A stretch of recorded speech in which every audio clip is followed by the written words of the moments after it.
Buenas tardes. A ti que nos estás viendo.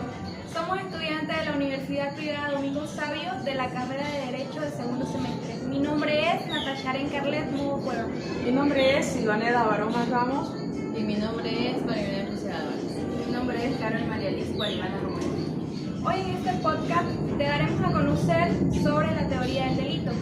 Los principales puntos importantes son teoría del delito, concepto de teoría, concepto de delito, elementos de la teoría del delito y las principales teorías que conlleva el delito. Para poder entender la teoría del delito, debemos de saber el concepto de teoría y de delito. Teoría es el instrumento conceptual que permite aclarar todas las cuestiones referentes a un hecho punible que sirve como garantía para definir los presupuestos que permitan calificar un hecho como delito o falta. Delito. La palabra delito se define como la acción y omisión penada por la ley. La dogmática penal nos plantea que el delito es una conducta típica antijurídica y culpable. Sin embargo, en el Código Penal de Bolivia, en el artículo 13, Catal distingue el delito doloso y el delito culposo. A continuación, el artículo 13, delito doloso y delito culposo. El delito doloso es cuando la ley no exige expresamente con pena de un delito culposo. Solo es punible el delito doloso. O sea que el delito doloso no está expresamente con pena del delito. Y el delito culposo es punible. Eso. A continuación seguiremos con teoría del delito. El concepto de teoría del delito es el instrumento conceptual que permite aclarar todas las cuestiones referentes al hecho punible y sirve de garantía al definir los presupuestos que permiten calificar un hecho como falta o delito. Los elementos del delito son conducta, tipicidad, antijuridicidad, culpabilidad y punibilidad. Conducta. La conducta es el primer elemento esencial en la teoría del delito. Se refiere al comportamiento humano que puede manifestarse en forma de acción u omisión. Tipicidad. Es otro requisito para que una conducta sea considerada un delito. La tipicidad se refiere a que la conducta del autor debe coincidir con la descripción establecida en la ley penal como un delito.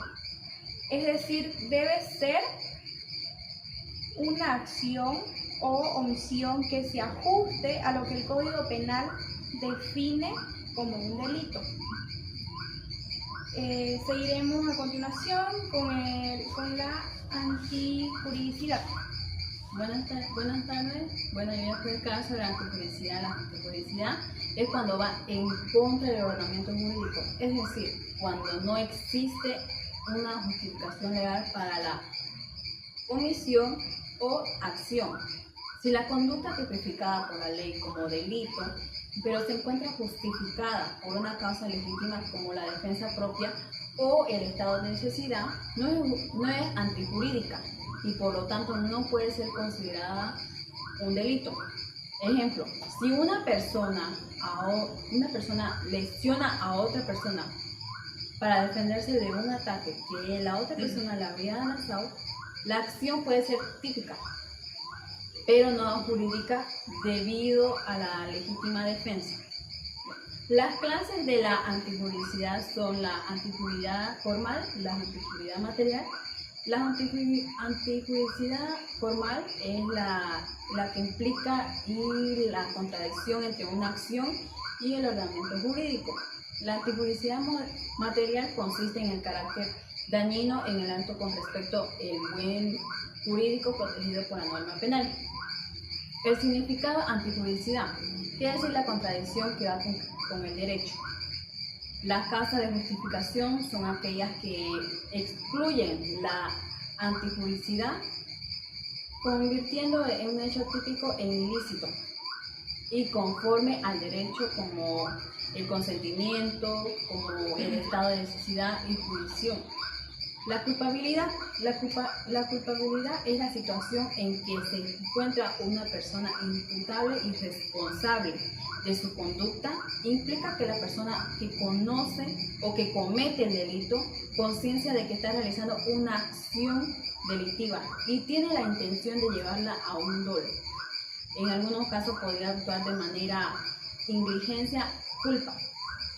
Si no existe culpabilidad, no puede ser responsable penalmente, e incluso si se ha producido una conducta típica y antijurídica. Los elementos de la culpabilidad son la imputabilidad, la no exigibilidad de otra conducta, la probable conciencia de la antijurisdicción. La imposibilidad de la imputabilidad es la que permite determinar si el individuo tenía la capacidad psíquica para verse motivado por la norma penal, es decir, como la capacidad de motivación del autor por la norma penal. Punibilidad. La punibilidad es un aspecto de la teoría de la pena en el cual es una consecuencia jurídica a la conducta típica y antijurídica y culpable. También tenemos, entre otros conceptos, que son las penas y sanciones, que dentro del marco del hecho, en la punibilidad, las más y sanciones aplicables son según el ordenamiento jurídico. Ejemplo, una persona en un estado de inmutabilidad por enfermedad mental no podría ser considerada culpable. ¿Por qué? Por su enfermedad mental.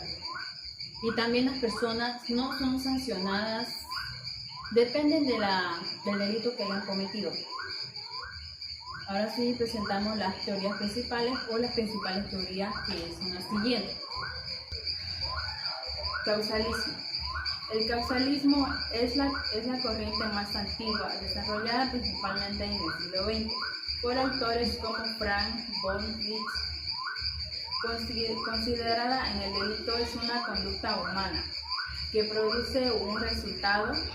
Se enfoca en analizar si la acción del sujeto causó un resultado distinto a un tipo penal, la intención dolo y la imprudencia culpa. Se analiza en la etapa de la culpabilidad o en la acción.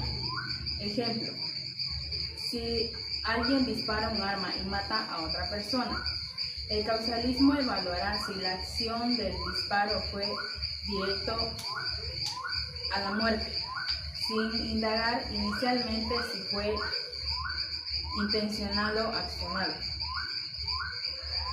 Finalismo. Surge como un crítico al causalismo a mediados del siglo XX, desarrollado por autores como Hans Webster. Esta teoría sostiene que la conducta humana siempre es finalista, es decir, orientada hacia un fin o a un propósito. Produce el análisis de la intención dolo o la imprudencia culpa en el momento de estudiar la acción. Ejemplo práctico: conducta. Una persona dispara a un agresor para proteger su vida. Análisis.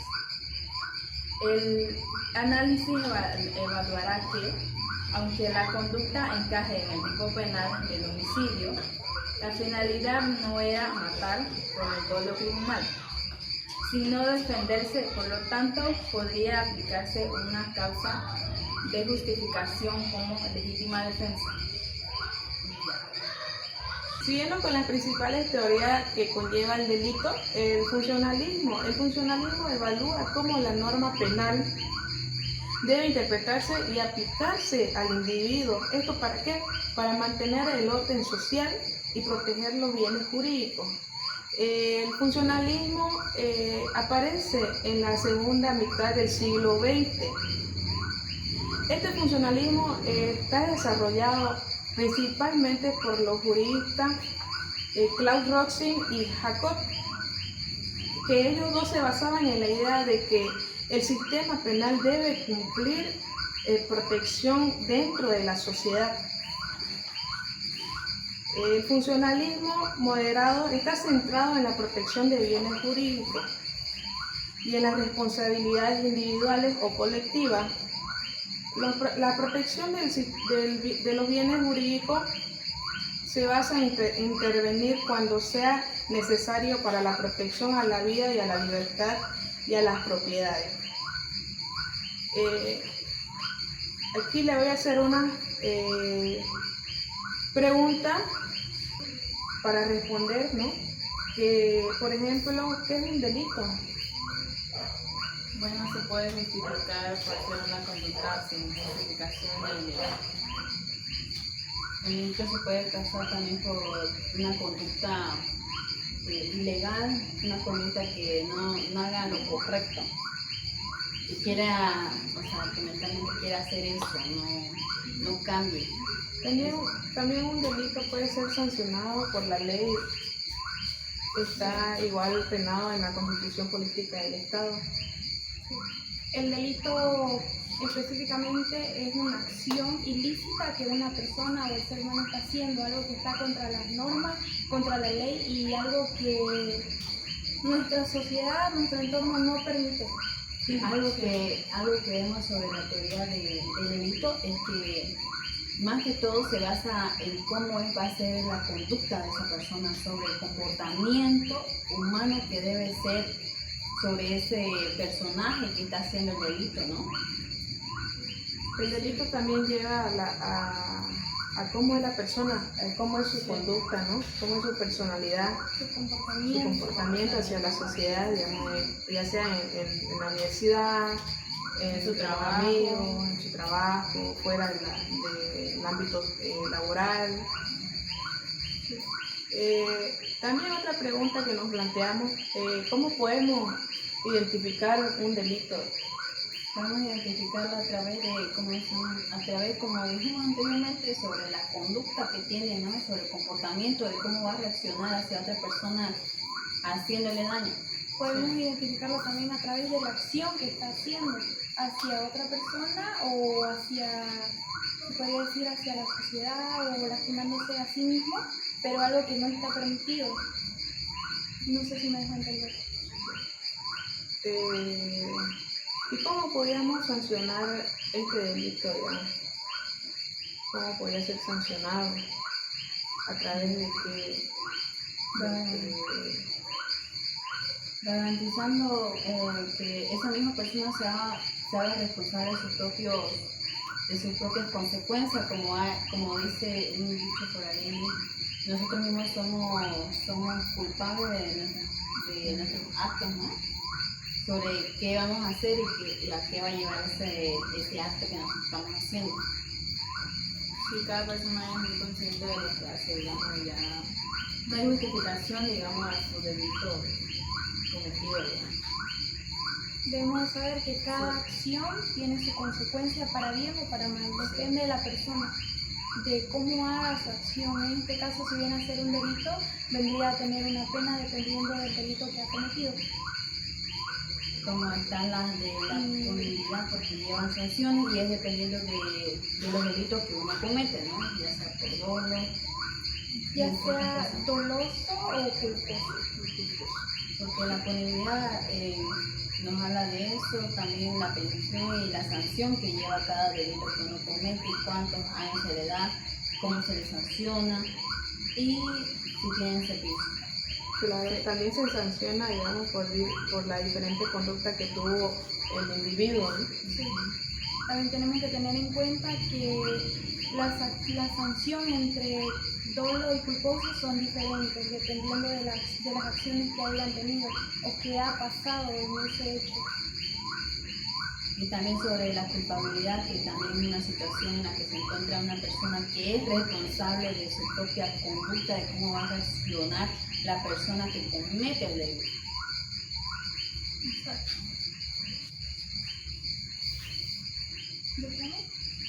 Muchas gracias. Aquí hemos terminado con el podcast que hemos hecho. Espero que les haya gustado y que Espero haber sido entendido, comprendido y gracias. muchas gracias. Adiós.